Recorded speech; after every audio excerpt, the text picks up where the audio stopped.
Again, thanks a lot for coming, bro. Like honestly, I think this is.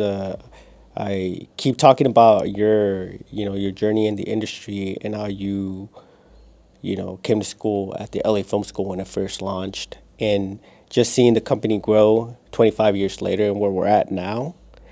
I personally started working here 10 years ago, and I know that I wanted to play my part and make an impact within the company. I didn't know how, when, or how things were going to happen. But then the crazy part is along the way, I learn about you and we meet through social media.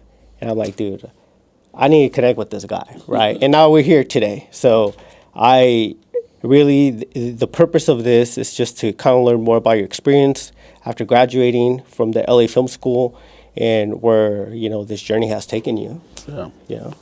Yeah, the journey has been crazy to simplify it.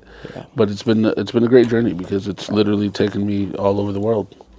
So it's I think when you start, you're young and you're starting a school venture type thing to go in to learn something, you're always thinking of all these like possibilities of what's going to happen or how it's going to be, and then there's also all the doubts, right? Of like, oh, can I do this? Can I be part of this? Can I somehow, am I going to work my way into it the right way, or how? There's a lot of unknowns, especially in the entertainment industry. Oh. So it was one of those things where was there's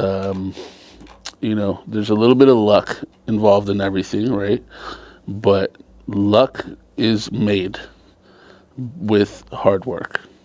So if you're working towards something and you're building towards that, and especially in this business, everybody likes to say, oh, you're so lucky, you get to do this or you get to do that.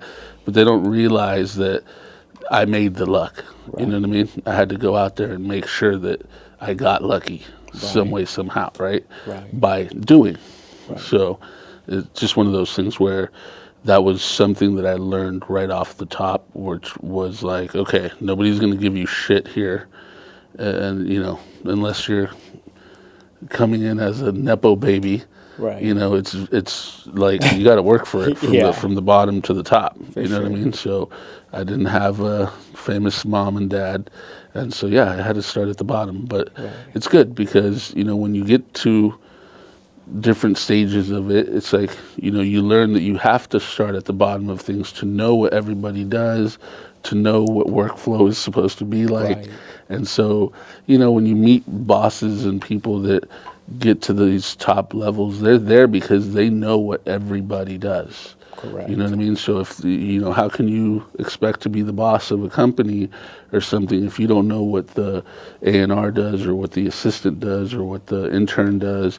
And so there's all these responsibilities that you have to kind of like learn in the process. But, the good thing is that it's always about, it's the journey. You know what I mean? That's I think we always, when I make it, you don't realize that you already made it. Dude, right? Facts. This is because you're working. You're just working and you're in it. Yep. So sometimes you have to stop, smell the roses, take a look back, see the journey, and be like, okay, it's the journey. It is. It really is the journey of what you do and how you get there, right? So, and I think even when you get there, because I've been around the big CEOs and all that, and they still have that mentality of making it too, you know?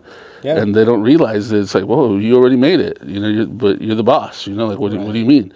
Well, they're just still working, So they're still going at it, and they have to stop too and be like, oh yeah, you're right, I am the boss. And I'm like, that's crazy, but. And I think that really comes when people are very passionate about what they do, you know what I mean? Even when you're in a position of a CEO or, managing, I feel like when you're passionate about it, you're always looking for ways to grow and continue learning. For me, I always feel like I'm always going to be a student, right? I always want to continue learning. I want to continue how the business is moving. And I think people that are open to doing that will stay relevant in the business, right? Because it is an ever-changing business. Yeah, so you have to learn all the time. You have to be in this learning phase, in essence, that never goes away. You know what I mean? You have to always be willing to learn.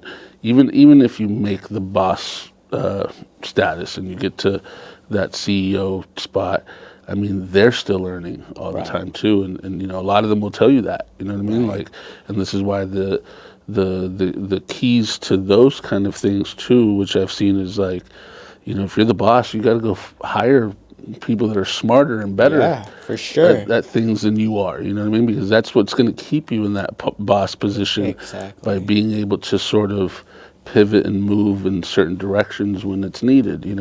So I feel like a lot of people get lost in the sauce with that. Oh, for Sometimes sure. trying to figure that out, or see where things are at.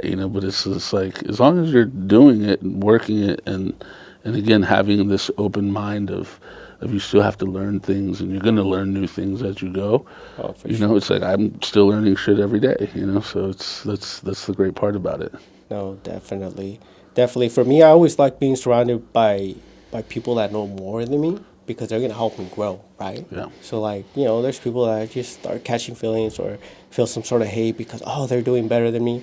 But no, man, I'm happy. Like, shoot, hey, what can I do to help you grow? Yeah. And how can you teach me to get to that level so we can grow together? You know what I mean? I think that's, especially like in this business when we talk about entertainment, right? Yeah. It can be very tough. How can you become of use, Yeah. for certain things, And I always, like, I work a lot with students. I work at the LA Film School, recording school, and I tell students, like, hey, whenever you reach out to someone for help or you're asking for something, make sure you have something in return that you can do for them. Yeah. Sometimes it could be like a small thing. I don't know. You do your research, right? Yeah. And I think a lot of the time that's how you create relationships and opportunities, Yeah. right? Because they're like, this guy's not just asking me for a favor. Because, Yeah. I imagine like someone like you, people probably constantly like, hey, can you listen to my music? Or, hey, can you put me on? Or, hey, can you do this for me? Yeah.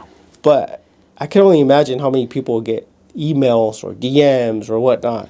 Yeah. But when you're intentional and you have a purpose and you know what you want from that, and you're like, hey, blah, blah, blah.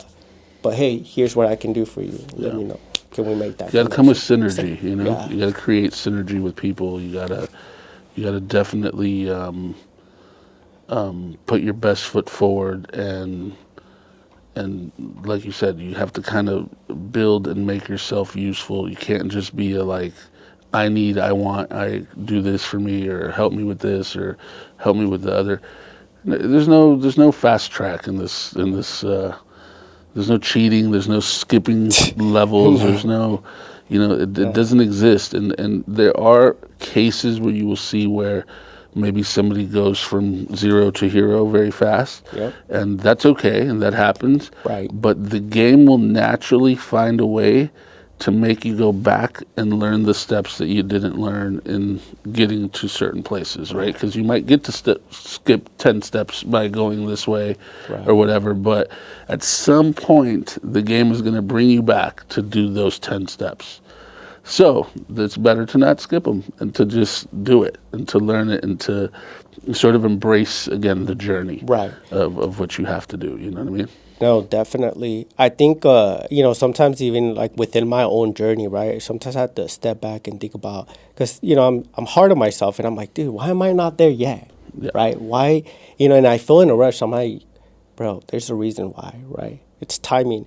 And I always feel like every loss, every, negative thing that has happened along the journey, I've taken it, I look back at it now and I'm like, those were just life lessons, right? Like, what did I take from learning it? experiences, And where I'm at now, and I'm continuing to learn and grow, and I look at it, I'm like, damn, now it makes sense, right? Now it makes sense why I wasn't there at that time, So, yeah, definitely what you're saying really. It's the there's kind of like a saying, but it's the biggest loser in the game is really the biggest winner. Right. Because the loser has to take those chances, has to take those shots. You have to do and try, and you're not always going to win, you know what I mean? But the attempt goes a long way, you know what I mean? So in becoming a winner, you had to fucking lose a lot. Right. And so that's the part of the journey and the experience, right? That you have to learn these these lessons that are going to come your way. And that's why I say again, you can't really skip steps. Right. There's ways around things and whatnot, but the game will bring you back to learn it and to make sure that you do it the right way. You know what I mean? Let's backtrack a little bit. So I know we talked about how you were an alumni from the LA Film School, and you were the first class? Class of 99, first class, yep. Number one. Tell us a little bit about how you started in the film. You know, you came to the school, you wanted to learn about the film industry. Yeah. But then how everything just kind of switched up, and then you end up going into music. Yeah, it was it's serendipitous, right? So like when you look at your journey and you get to look back and you get to like look at things and put it together in perspective, you go, okay, this is why this happened, this is why that happened.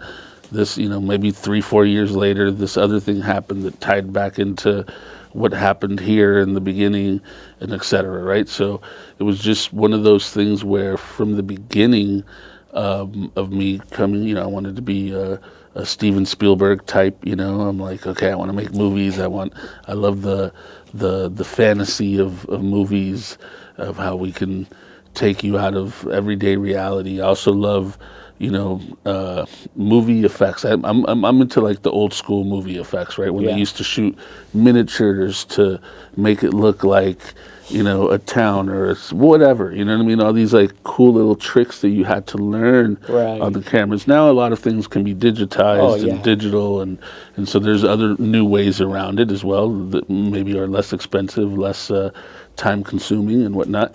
But this like original, like, oh, they shot this like this and they had to do that and blah, blah, like that was always very intriguing to me as a kid. And so even when I would watch movies, like I would watch movies in like my own way, because the whole time I'm thinking like, well, how do they do that? And you know, like I wonder what was going on during this, and you know, all these kind of things. And I actually had the same feeling anytime I would go to concerts or shows or things like this.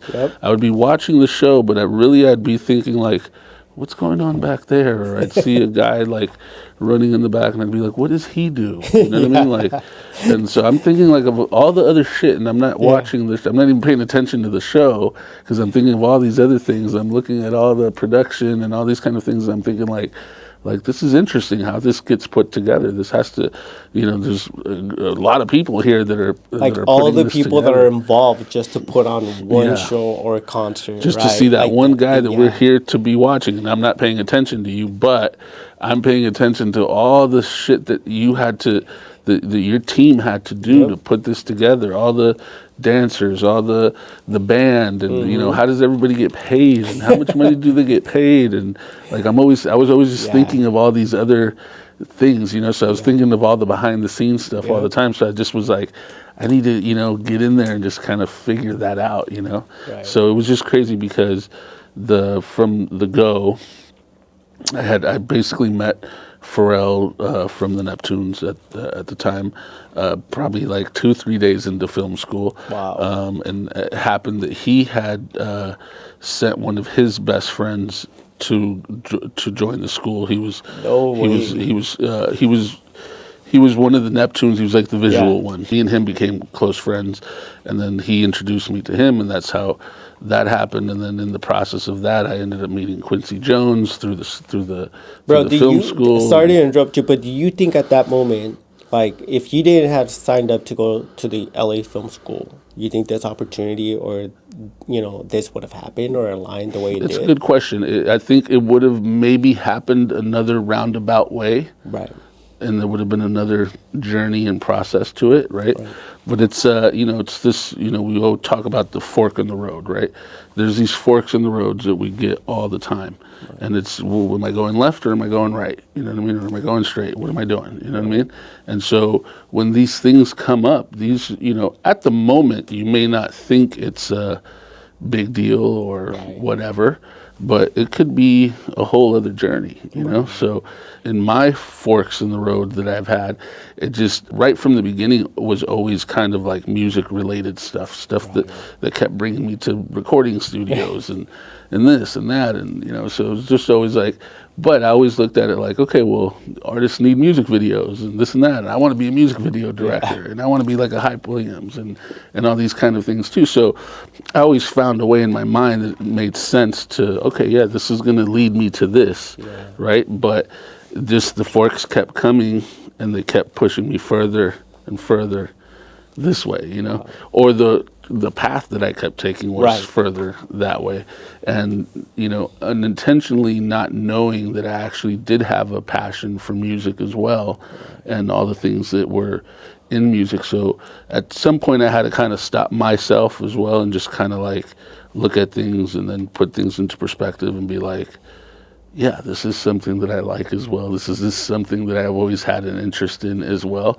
And so if this is how my trajectory is guiding me, let me not fight it and let me just go with it. You know what I mean? And just learn, So it was one of those things where I'm in school learning about film stuff, but then at the same time, like, I got to go learn all this music stuff, and I got to learn who these musicians are and who is this and what a producer does and what a executive producer does and what a manager does and all these kind of things, and see how it all synergizes, right? So it was just one of those things where, to me, it was just cool because, I learned by doing.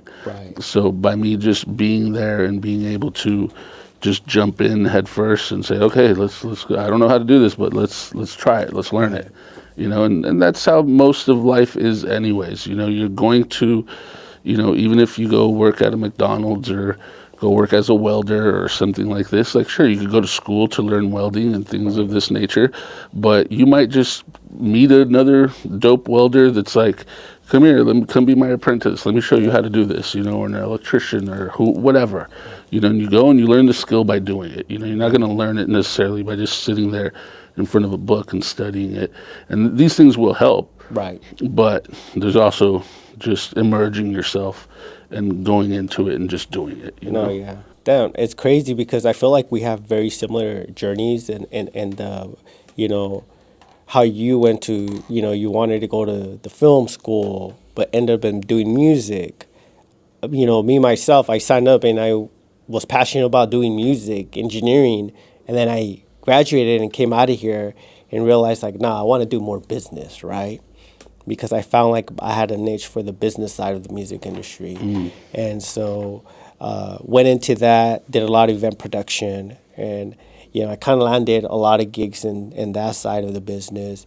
But, kind of looking back, it's like, you never know, right? Like, I feel like sometimes you just have to be in these creative spaces for you to find out really what is it that you really want to do. And it's things that you liked, obviously. So, I mean, that was what was attracting you to it. And just doing the productions and figuring out how to put things together and red carpet events. And, I know you do a lot of this kind of stuff. So, that's all a process. And somebody has to put these things together, So it's like, yeah, you got to go learn it. And that's a whole world within itself, inside of the world of entertainment, you know what I mean? So there's so many different places you can go with it, which is super dope. And I think it's just one of those things where I would say to anybody embarking on an entertainment journey is to just like embrace the journey, go with the journey, see where it takes you, take those forks in the road, and learn as much as you can learn, because at the end of the day, the more you learn is just the better, and the more things you could do. Like, you could still go and fall back and do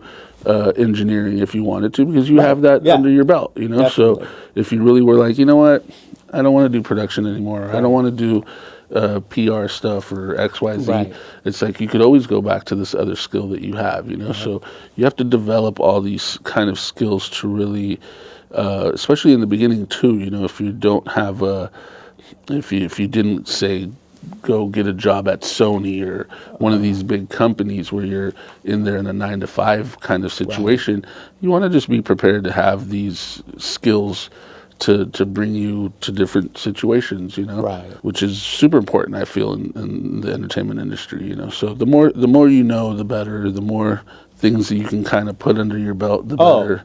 You have a toolkit. We have a toolkit too. Of, may not be screwdrivers and this and that, but it's knowledge. Knowledge, being knowledgeable of the different areas of the business. I mean, I myself still, I'm still continuing to learn different things. And right now I'm like huge on the merchandise world, right? And what it plays such a big role into these artists and the pop-ups and the experiences.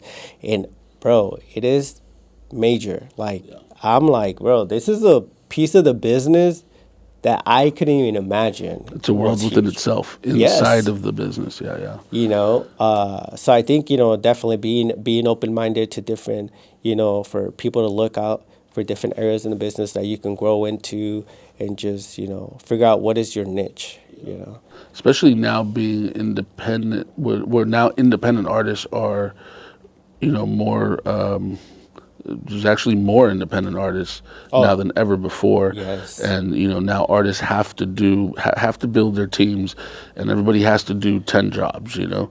So, and even if, say, if you're the artist and you just have your manager, and one other person, you know, you're splitting all these jobs between, you know, 3-4 people.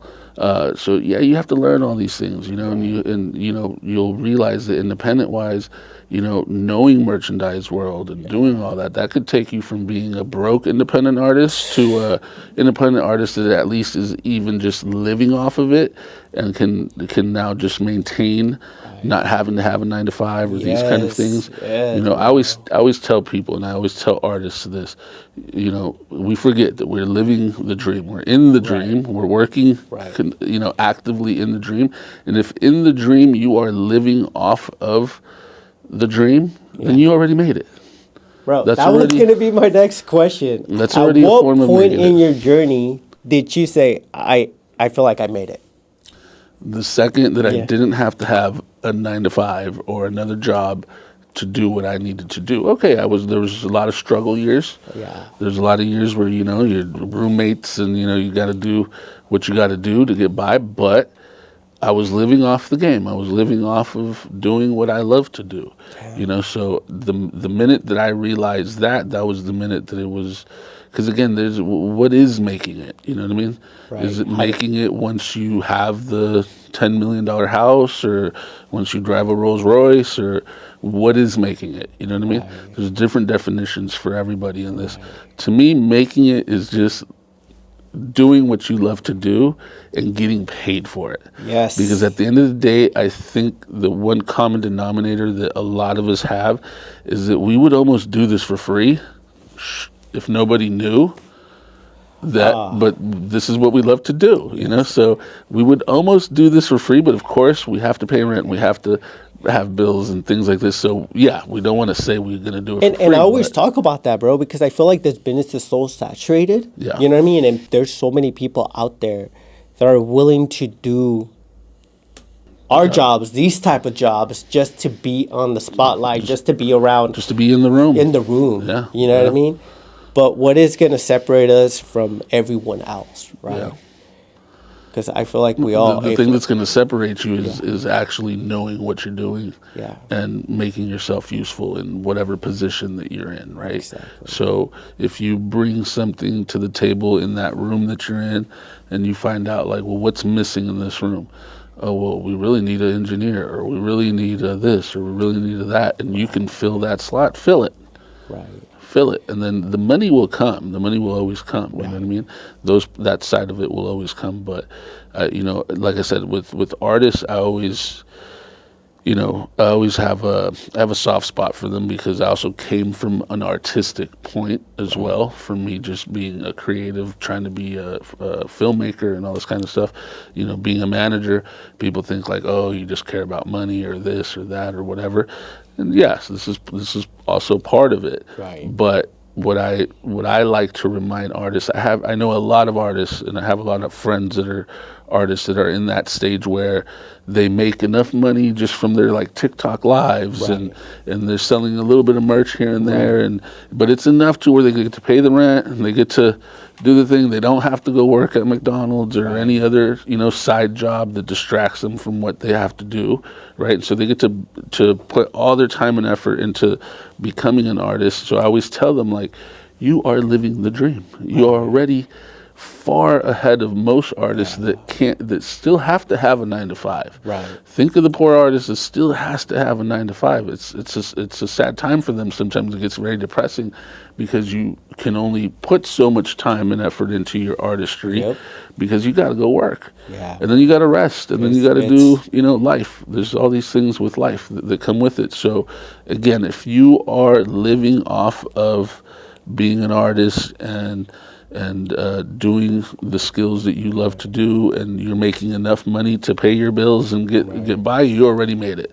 Yeah. That's a form of making it. And if you got that far, that means that you will get further down the trough and maybe get to the $10 million house and the Rolls Royce. You know what I mean? To that. You're on your way to all those things, So that's true. It's just, everything is kind of a matter of time, and it just depends on how much time and effort you're putting into it. And there's this saying that you got to put 10,000 hours into anything that you want to become a professional at, right? So, that shit'll add up quick once you're already, moving and doing your thing. And there is no time clock when when I wake up is I start working. When I go to sleep is when I stop working. It's one of those things where it just never really ends or never stops. But again, if you can do it and live off of it, you made it. Definitely, bro. Definitely. This game is a hustle. Yeah. You know what I mean? And I think the people that understand that very early on in the game are the ones that will make a career out of it, right? I think that's what helps weed out the people that also are, I meet a lot of people that are like, oh, I kind of want to try acting, or I kind of want to try singing, or I kind of want to. And it's like, those people I don't pay much attention to because it's not your thing. Right. It's not the thing that you're like passionate about. Right. It's just like, we're going to try and we'll see what happens. Right. This business is not a let's try and see what happens. You know what I mean? It's a full-time investment. Like, going for your dreams in this business is an expensive dream that you constantly have to be investing in. And, it's crazy because I've seen so many people out, I want to be an artist, or I want to be in the film industry. I want to do this. It's like, bro, you have to invest in your craft, right? And I feel here in Los Angeles, a lot of people get so caught up in materialistic things, or keeping up with trends, or, living a lifestyle that they can't afford. And people ask me, how have you been able to survive in LA for 10 plus years, because I'm not an LA native, but now I do. I'm considering myself, I've been here for so long. Okay. But I'm like, because you know what? I was just always just been real, and I try to stay humble, and I know what I want out of this. This is not just a temporary thing. I want to make a career. And if I want to make a career out of this, I need to make sure I'm putting in the work, the hours. I gotta, I'm dreaming about this shit day and night. I'm waking up. You know what I mean? It's a nonstop thing. That's really it. And I think even people that have their own businesses outside of entertainment and things like this, it's the same thing. If you have your own business, things of this nature, there is no time clock where you're time clocking in and clocking out. You're doing it all day, 24/7, even on days off, even on vacation, even on, I'll tell you this is 25 years of me being in the industry, and I don't think I've ever taken an actual vacation. Now, I have been all over the world. I have been in all the nicest hotels. I have been in all this great stuff, and that's part of the vacation, is like when I get to go and we're going to do this show in Dubai, or we're going to do a show in Brazil, or I'm going to find time to have some fun and of course, have a little mini vacay in there. But I've never physically been like, hey guys, I'm taking 2 weeks off. Don't call my phone. I'm offline. Da, da, da, da. No, I can't. You can't just. Facts. It just doesn't stop like that. You know what I mean? And even the big CEOs that I know, they, as much as they want to, the phone is still going to get emails. The phone is still going to fucking ring. Yep. And you still have to make yourself available at some point. So, Yeah. but like I said, the vacation is built in Yeah, a for sense, sure. but yeah, it is nice. I see some people that are like, oh, I'm going off to Cabo for the week, and I'm just like, fuck, that must be nice. That's You know gonna be what I mean? nice, yeah. Like you just plan your own Cabo trip and just go. I've never done that. I've literally never done that. I You know, feel you so on that but one. again, I've been very successful in the sense that I've gotten to go all over the world, and I've gotten to experience a lot And I of think really that's cool the things. beauty of it, though, right? That's the journey. Like that's part of the journey, and it's the beauty of it because not only are you getting to travel and Yeah. see other cities and whatnot, but Experience you're other working, cultures and right? and you're working. And you're that's, working. that's the best part. That's the Bro, best part. sometimes I'll be on set or some sort of event or whatnot working, and I'm like, bro, am I getting paid for this? Yeah. Yeah. Like I'm really getting paid for this because Yeah. I mean, there's people out there that just wish they were. Yeah, it's Here. crazy. It's So it is literally that. I think those are the moments that I feel like I sit back and I cherish, and I'm like, fuck. Yeah. This I make is- sure I do that every time that I go do something. I was just in I have artists in Brazil and whatnot, and I was just in Brazil for we did some stuff with EA Sports for a video game called Battlefield. Wow. So my artists had to come out and present it at a huge video game convention and Wow. whatnot. And so we were backstage in our green room getting ready for him to come out and do his thing. And then I'm just sitting there thinking like, this is nice, Wow. EA Yeah. flew us out, first class, put us up in the hotel, Nice. very nice, you know what I mean? I'm here on my 50th trip to Brazil, you know what I mean? And like I said, I'm still going to find time for me to go have fun in Right. between that and explore the city and do the tourist things and have myself a little mini vacation, you know what I mean? But I'm here on work. Yeah. And that's actually what makes it even better because it's like I'm actually getting paid to be here. Yeah. You know what I mean? I have to be here. Yeah. So it's moments like that where I make sure I always stop and look around and go, okay, we made it. Yeah. So again, it's another form of we Yep. made it. We're here, we're doing it, and so yeah, that's what keeps me going too. It's Yeah. like I gotta answer the phone again tomorrow and answer that email because I might be going to Dubai or to this Yeah. or to that next week. So you just got to keep those things open. True. Yo, I know you've been a part of some really big records in the music. Can you tell us some of I've been fortunate. Yeah, I've been fortunate to be part of some really cool records from the managerial side and Right. even from the executive producer side. Typically, what people always say, what's the executive producer, what's the manager, right? So Yeah. the manager is the guy that manages the artist or the producer or the writers or any of those things. And then the executive producer tends to be the person that puts the stuff together for your producers or your writers or your artists to do what they have to do, right? So in that, I've always, I'm very hands-on when it comes to with my artists, with putting sessions together and whatnot. So a couple records that I'm known for is I did Kendrick Lamar's Poetic Justice and The Recipe for his first album on Good Kid, M.A.A.d City. Wow, and I bro. managed Scoop DeVille at the time, who was the producer Right. for those records. And so I had already had a relationship with Aftermath and Dr. Dre Wow. because I managed an artist for him named Bishop Lamont Yep. years before that. And Bishop was actually like the original Kendrick. Oh, okay. That was because he was a backpack rapper too, and he was kind of in that same lane. So we were trying to do that for years with him. Right. Didn't work out, and then I ended up managing Scoop right around the end of that. And so when another friend of mine from Aftermath had hit me up and said, "Hey, I know you got Scoop over there. Like, let me know if you got some stuff for us." And then I had talked to Scoop, and I said, "Hey, have you ever done anything with Dre yet?" And he comes from a big LA background as well. Yeah, for sure. His dad being Kid LA Frost legend. and all this kind of stuff, Yep. And so he's like, no, he's like, I've never met him. And I was just like, how has this happened? You know what I mean? So you're making that connection. Yeah. So I said, we're going to make this happen. Wow. I said, let's put some beats together and let's send some stuff over. They have this guy, Kendrick Lamar, that they're working on right now. Let's just throw some shit together and see what happens. And so I think for like a week he was kind of working on stuff and whatnot. And I think we had gone to like KCRW, and on the way back from KCRW, we were listening to the guy that was just interviewing Scoop, and he was playing a bunch of records, and he played this group. I'm spacing on the name of the group, but they had this song where that Scoop ended up sampling for Women, Weed, and Weather for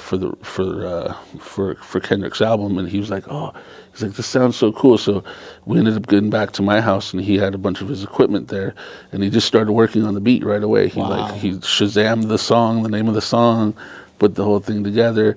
And so within a couple of days, like a week, we had a batch of beats to send over. And so you're basically watching everything, just the whole process, the creative process of just putting everything together and making that connection. And I'd also give like my input here and there. Oh, that sounds good. That doesn't sound good. Oh, try this or try that. In that particular case, I don't think I had put any input like that, other than it was like, oh, that's a dope sample. Yeah, keep doing your thing. Scoop is a genius at sampling and chopping shit up and just making shit like sound next level. You know, like his shit was so hard and so dope that when Dr. Dre got on the record on the recipe and rapped on it, typically sometimes when a bigger producer gets on something like that, they might be like, oh, you know what, I'm gonna want producer credit or whatever, or it's just natural that, you know, it sort of goes in that direction. Dre loved it so much, he was like, no, he's like, he gets all his credit and and just kept it the way it was, you know. And so that was like super cool and telling as well at the time. But anyways, we forwarded a little bit there. But so when I got the batch of beats, I sent the batch of beats over to my guy at Aftermath, and right away, immediately, like within 30 minutes, he calls me back and he's like, hey, Dre's gonna call right now, and he wants to talk to Scoop. Oh. And I'm like, he heard him already? He's like, yeah. He's like, I think they're gonna start working on some shit right now. No way. So I'm like, okay, let me know. So hang up. 2 minutes later, calls back again. It's actually Dre on the phone. He's like, yo, Scoop there? Oh yeah. Hold on 1 second. Scoop. It's Dr. Dre. It's happening. It's Dr. Dre. He's like, what the hell? Like within 30 minutes of us sending the records, they're already on the phone like, hey, we want to do XYZ, come to Malibu tomorrow. We're putting these records together at the Malibu house, blah, blah, blah. And the rest is history. Obviously, one of those ended up being Poetic Justice, which was the only record with Drake and Kendrick together. And so, you know, now looking back at how we see that story part of history out. Wow, talk about super historic right there. So, you know, super dope to have moments like that where you're just like, wow, that's really cool. And we're like the only ones that did that. That's really cool, bro. That was really cool because it was two, you know, I'm Mexican, Scoop was Mexican. You have two Mexican kids that are putting, you know, these iconic records together on, you know, Kendrick's first, you know, big debut. Yeah. And if I'm correct, it's still charting, right? The record. The album is album is still on the charts to this day. It has not left the Billboard charts. It is the longest charting hip hop album in history. Wow. In history. Literally it's breaking the record every day. Every day. Every day it breaks the record again. So it's still going. It's still creating this new. Well, I've been wanting to make this new plaque because I'm like, I know there's a plaque for this. We got to make a plaque of the longest charting. But you have like 30 plaques. But it's still charting. So it's like you got to wait until it falls off the charts. That's insane, for it to sort of happen. And you know, when this Kendrick beef happened with Drake, it actually pushed the album all the way back up. It almost got back into the top 10. You know what I mean? Like, it's crazy. Damn. Also, another crazy fact about Good Kid, M.A.A.d City is it's the highest selling hip hop vinyl album.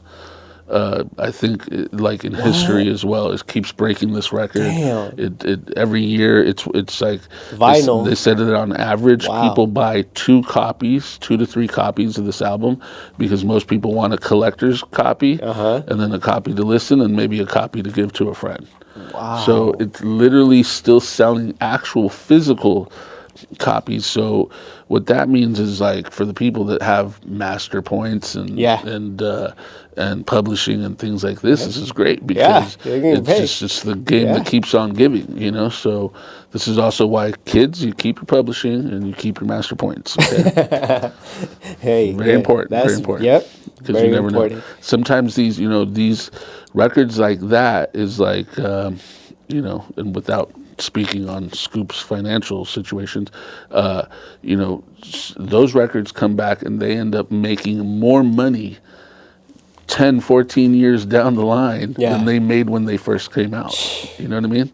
And it's like they're still making money. It's still a thing that's been making money, but then the money just goes even crazier when something like this beef happened that just kind of turned up the level on all that. So everybody's Googling Kendrick and Drake, and then there's this one record that pops up with them two together, and it's just like, wow, they actually did something together and they hate each other now? Like, this is crazy, you know? But yeah, some Mexican kids did that. So, bro, and that's another thing. That's what's so admiring to me. That I mean, I remember seeing actually a post about that on your socials, and I was like, bro, this was like my like raza. You know what I mean? Like, I'm very proud of that. I'm very proud of that. It's inspiring, you know, because you know, going into the business, at least in the area that I work in, there's very few of us. Yeah. You know, very few of us. And I think that's one of the reasons why I personally decided to start Industry Connections, to bring more Latinos, Mexicans together that are in the business to help one another, inspire one another, and give one another hope that, hey, we do have a place. Like, there's a place for us, right? But how are we going to get there? I think is it going to be easy? No. But we can pave our way into it.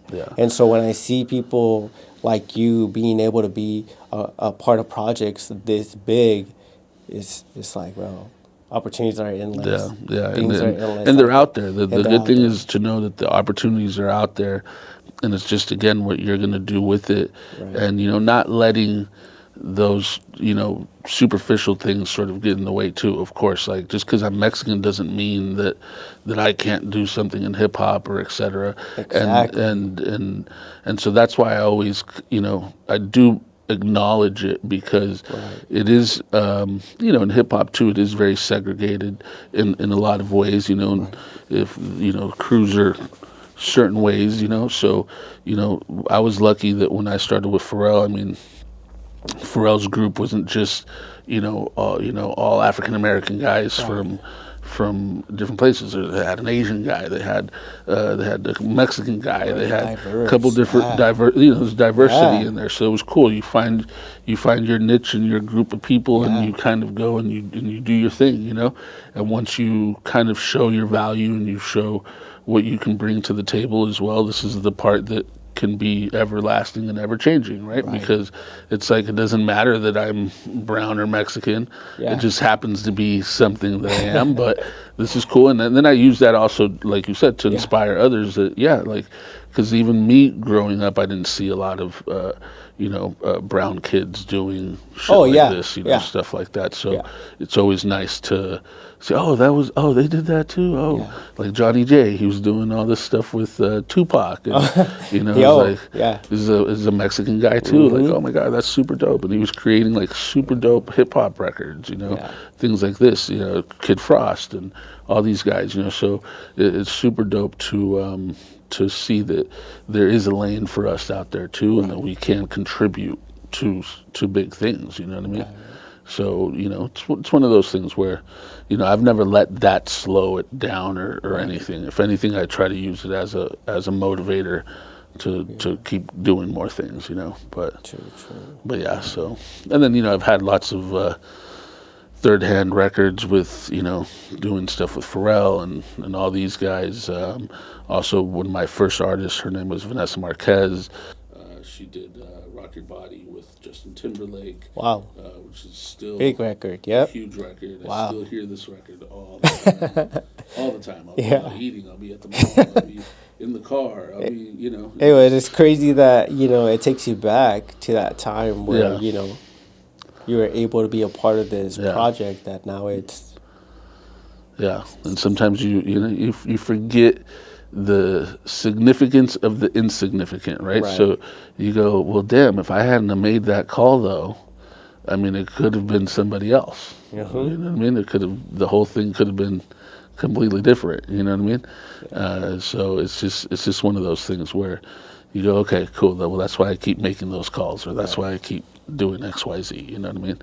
But yeah, and then as more as of recent, I brought Anitta from Brazil. Bro, brought her, I seen that, brought her to the American market, to the global market, and really pushed for this sound with one of my producers. His name's Papatinho as well. He's one of the biggest producers in Brazil, and they have this sound called baile funk. So bringing this sound, which at the time too, this has now been 10, 11 years that we've been working on crossing this sound over to the Americas and to the world. It's been it's been a lot of doors in your face getting closed. No, that's not going to work. That's not going to happen. Look at it now, bro. Look at it now.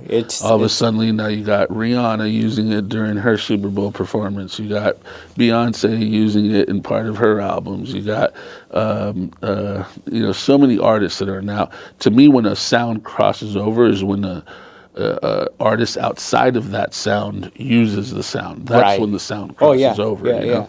So to see a Karol G do an all baile funk project, or to do baile funk single and then go perform it on the MTV Awards and do like something crazy with that is like, okay, there's the proof in the pudding. There's the I told you so. You know what I mean? And it's I like to say too. One of my friends put me onto this. My boy Fresh. He always likes to say, "I showed you so." You know what I mean? It's like, I could have told you, and I probably did tell you, but now I showed you that this could and will work. So same with Anitta. We had a lot of ups and downs of, is it going to work? Is it not going to work? And still to this day, she's still working on making her footprint here and across the world. But it's just super dope to know that we were there in the beginning, and it was. No, I remember seeing some clips, bro. Like you guys were in the studio, and we were doing Zoom calls. Before Zoom, we were doing what was it? Skype calls. We were doing old Skype calls, and doing songs, and then convincing her label to let her come out here to record songs. And because she was the biggest, she still is one of the biggest pop stars in Brazil, had to do a lot of things in secret because in the beginning they didn't want to let the cat out of the bag of what she was doing. So she's going to Disney World, pretending she's on vacation, posting those pictures while we're here in the studio working on her first English records, and just seeing where they're gonna go. You know what I mean? And also just giving her that direction of knowing that she could go and be bigger than Brazil. And I remember one of the first conversations I had with her. I said, like, do you want to do stuff? She was already.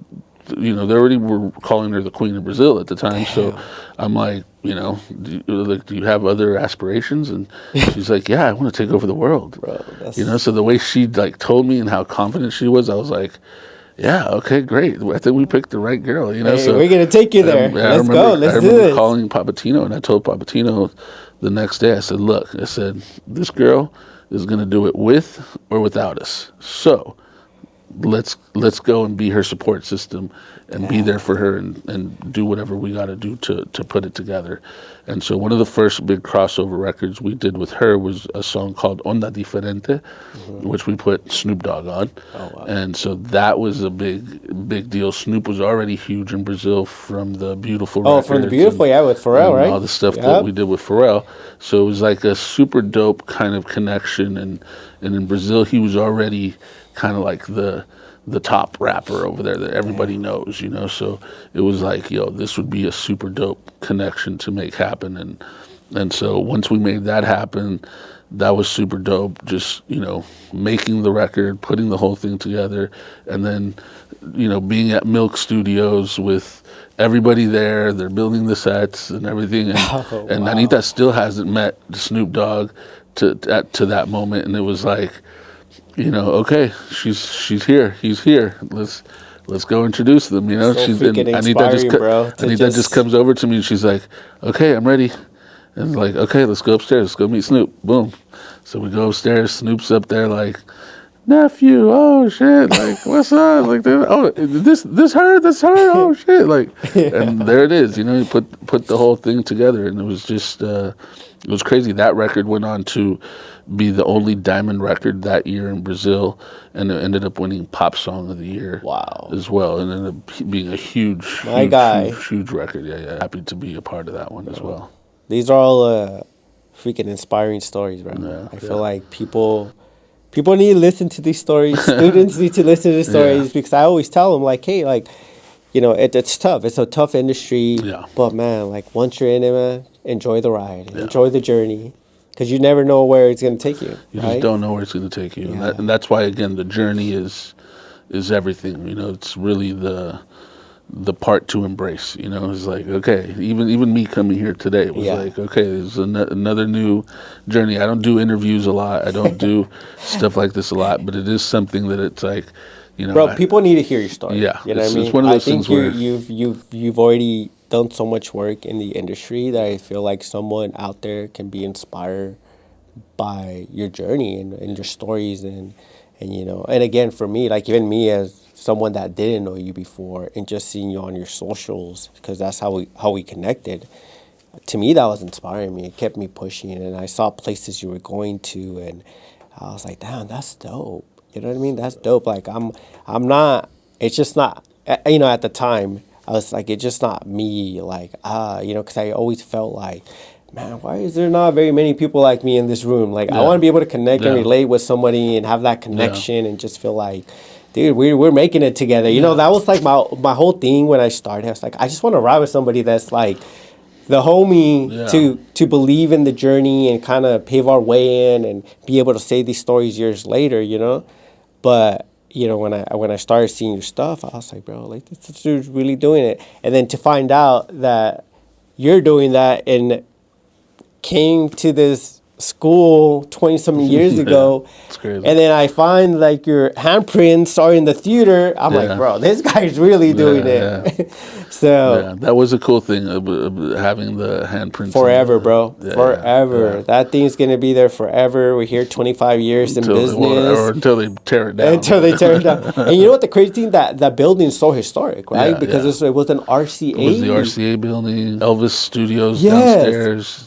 We used to go shoot stuff down there all the time. Yes, bro. But even though it smelled like muggy, we would go down there all the time and be they'd be like, Elvis used to be right here all the time. And we'd be like, really? Okay, I want to feel some of this Elvis energy, you know? Like, there's so much history in that building. Yeah. And then your handprints are there. Yeah. So. And actually, that's funny because if you, even looking back at that, thinking about that, okay, that was the old RCA building. Yes. So, see, music was just, I was floating towards music the whole fucking time. You know what I mean? It was just, it was inevitable, apparently, you know? So. What are some words of advice that you would give somebody coming into this industry, or even like, let's say, a potential student or somebody that has, you know, that they feel that they want to take a journey into the business of music or, you know, anything in entertainment? What would you say? Like, it's really just go for it and work hard. You know what I mean? Work hard every day, make yourself useful, you know, be nice to people, and yeah, just work for whatever you want to get, whatever you want to try. It's not impossible. You could, you know, everything is possible now. I mean, I was just having the conversation the other day with a friend where, look at where Latin music is at right now. You know, Mexican music. A regional sound is now a global sound. Okay, we can't even call it regional Mexican music anymore Nope. because it's not. It's Nope. the majority, and it's actually pushing hip hop out of the way. A lot of these hip hop guys that aren't charting anymore, guess who replaced them on those charts? Yeah. It's Latin Yep. people. Yeah. You know, who's the number one artist in the world right now? Is a fucking Latino. Yes. You know what I mean? Yeah. And so these things also are very telling. It shows our buying power. We've always had this buying power Oh, yeah. as a group. Yeah. I think we just weren't acknowledging it or weren't putting it to proper use. Right. But I think now that it's out there and it's nice for us to be able to see, Right. you know, a Peso Pluma or these kind of guys that are just like us, that come from the same backgrounds, have similar growing up stories, you know, Yeah. rags to riches kind of things, and it's dope. It's inspiring because it's It like, is. whoa, that could be us. That could be, Yeah. you know, the next thing. I was saying, I had this conversation with a friend where, if you would have told me a couple of years ago that regional music was going to be number one on the charts and we were going to have corridos playing all over the place and all this stuff, I would have probably laughed a little bit and been like, I don't know about that. You know what I mean?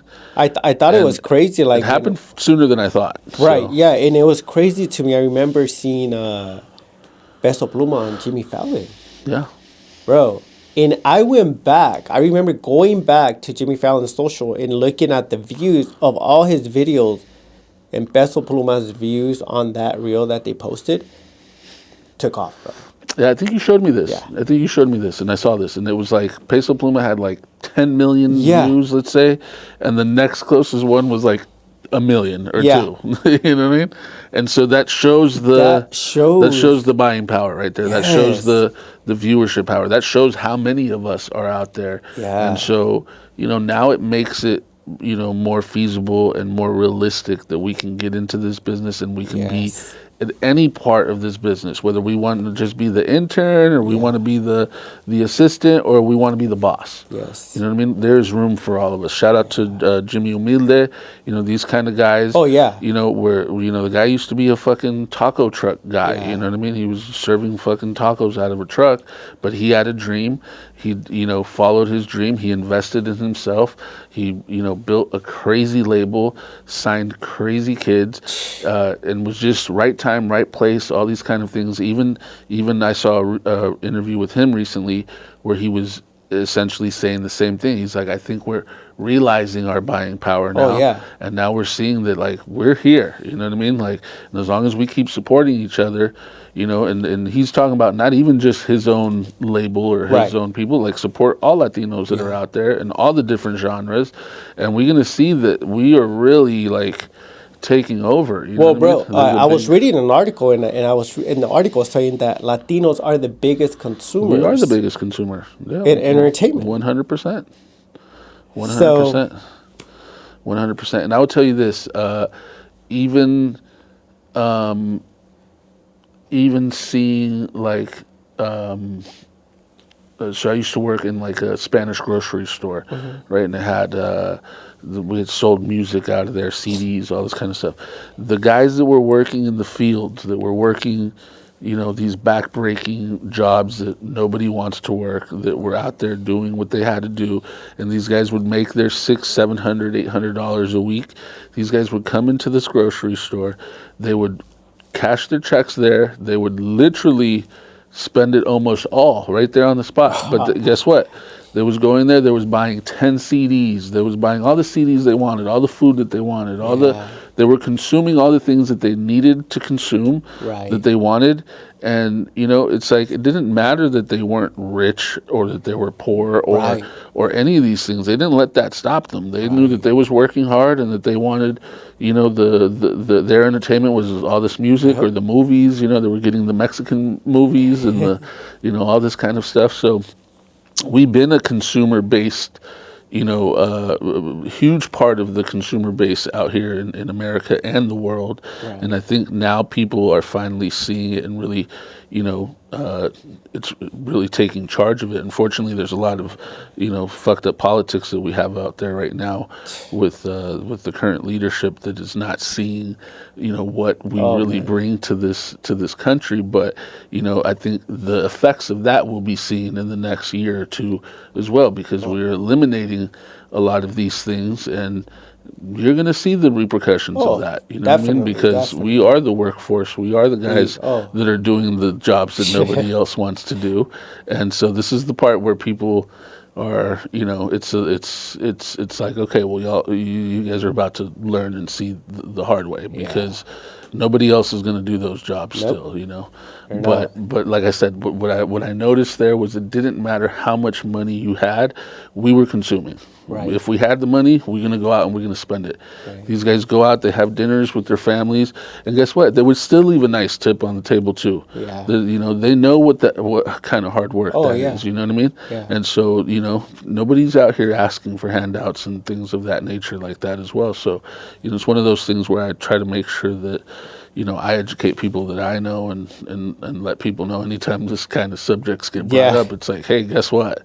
Like, we are a huge part of this. Like, don't forget about us. Yeah.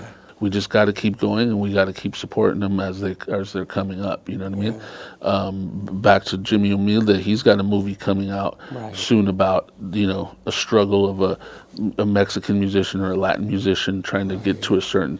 We haven't seen this movie yet. You know what I mean? But I think it's going to be dope that this kind of story is being told again to the mainstream. And then if it does well, then we're going to get another movie. Oh. And we'll get another one behind that, because Hollywood is going to do whatever Hollywood sees where the money goes. Wherever the money goes is where it's going to go. The labels are realizing this. Guess what the labels are all signing?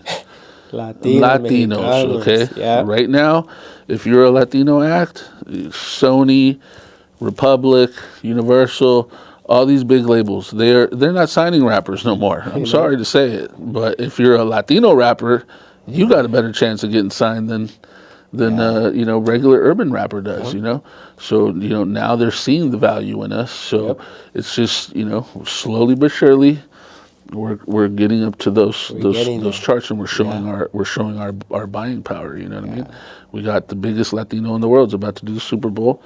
And guess what? That's going to open up more of those doors. Yeah, we had other Latinos do it, of course. We've had Gloria Estefan, we've had Shakira and J-Lo and these guys too that have done it. But now it's going to usher in a whole new young generation that will have these opportunities in the future as well. So it's dope. We're going to see Peso Pluma up there one day. We're going to see Fuerza up there one day. We're going to see these kind of groups and bands are going to get these opportunities.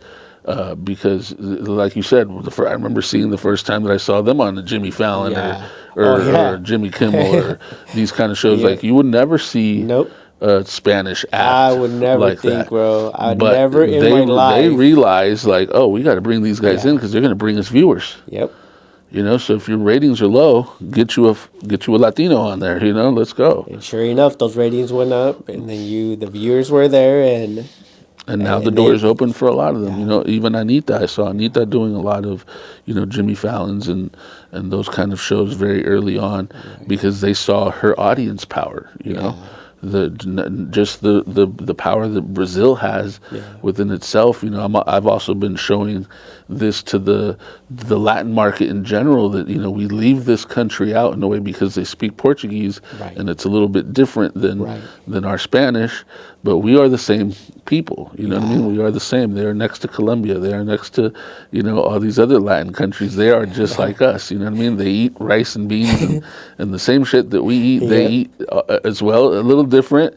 Little things that are different, but it shows that there's a huge movements in these markets where it's like you can't ignore them. You know what I mean?